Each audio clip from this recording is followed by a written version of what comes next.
Chers amis, bonjour et bienvenue sur Alzheimer jour après jour pour parler cette fois de la musique pour l'aidant et non pas pour la personne malade. Alors pourquoi parler de musique? Eh bien parce que c'est une ressource, je pense, importante. C'est un outil puissant qui peut vraiment redonner de l'énergie. C'est aussi un outil qui est facilement accessible, qui est relativement peu coûteux et assez facile à utiliser.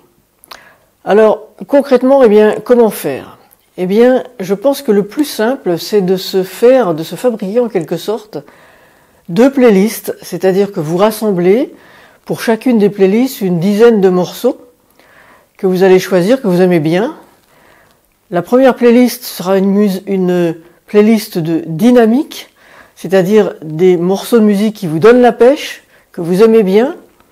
Et puis la deuxième playlist sera plus des musiques relaxantes, de façon à vous détendre un petit peu quand vous en avez besoin.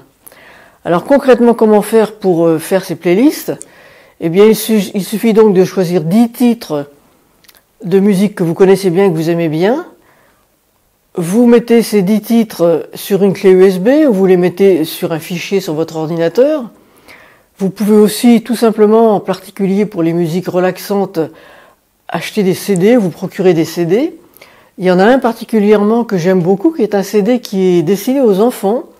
Ça s'appelle le Doudou Classique. Ça coûte une quinzaine d'euros, c'est un CD. Et ça rassemble de la musique classique très très douce. Et qui peut vraiment permettre de se relaxer. Il y a une bonne heure de musique sur le CD. Et ça évite donc de se fabriquer une playlist. Si vous ne savez pas comment faire pour fabriquer ces playlists, eh bien pas d'inquiétude, demandez à vos enfants de vous la faire, ou encore mieux à vos petits-enfants qui maîtrisent très très bien tous ces outils-là et qui se feront un plaisir de rassembler les 10 titres que vous aimez. Alors, comment utiliser ces musiques? Eh bien, comment les écouter? Si c'est une musique d'ambiance, de détente, vous pouvez l'écouter en compagnie de la personne malade. Je pense que ça ne pourra que l'apaiser. Par contre, si c'est une musique très dynamique, il n'est pas forcément quelquefois facile ni conseillé de l'écouter en même temps que la personne malade.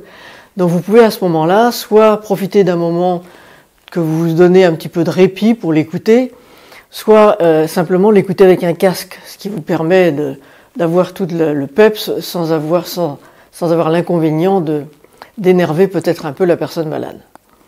Alors quand écouter, eh bien quand vous avez les batteries complètement à plat, que vous avez vraiment envie de jeter l'éponge, que vous n'en pouvez plus, vous avez vraiment l'impression d'être épuisé, eh bien c'est à ce moment-là qu'il faut mettre la playlist. C'est ces playlists que j'ai découvert grâce à David Colon, qui est un formateur en développement personnel et qui conseillait ça. Et depuis que je me suis fait une playlist, avec en particulier, moi j'aime beaucoup la musique bretonne, j'ai une chanson de Johnny Hallyday, j'ai différents morceaux que j'aime bien. Eh bien, quand je sens que je me sens un petit peu faible, un petit peu sans tonus, eh bien, j'écoute ça pendant un quart d'heure, 20 minutes, et ça me redonne une pêche d'enfer. Et puis, la deuxième playlist relaxante, eh bien, quand vous êtes en situation vraiment de stress, eh bien, peut-être se retirer quelques minutes dans une pièce, en laissant peut-être le patient avec l'aide ménagère, ou simplement pendant qu'il fait la sieste. Profitez vous aussi d'un petit temps de pause en écoutant cette musique de détente et vous allez voir, ça peut vous faire beaucoup de bien. Je suis heureuse d'avoir partagé avec vous cette idée des playlists que j'ai découvert il y a peu de temps avec beaucoup de plaisir. Et dans la prochaine vidéo, on parlera de l'utilisation de la musique pour le patient Alzheimer et j'approfondirai un petit peu plus la question dans ce domaine-là.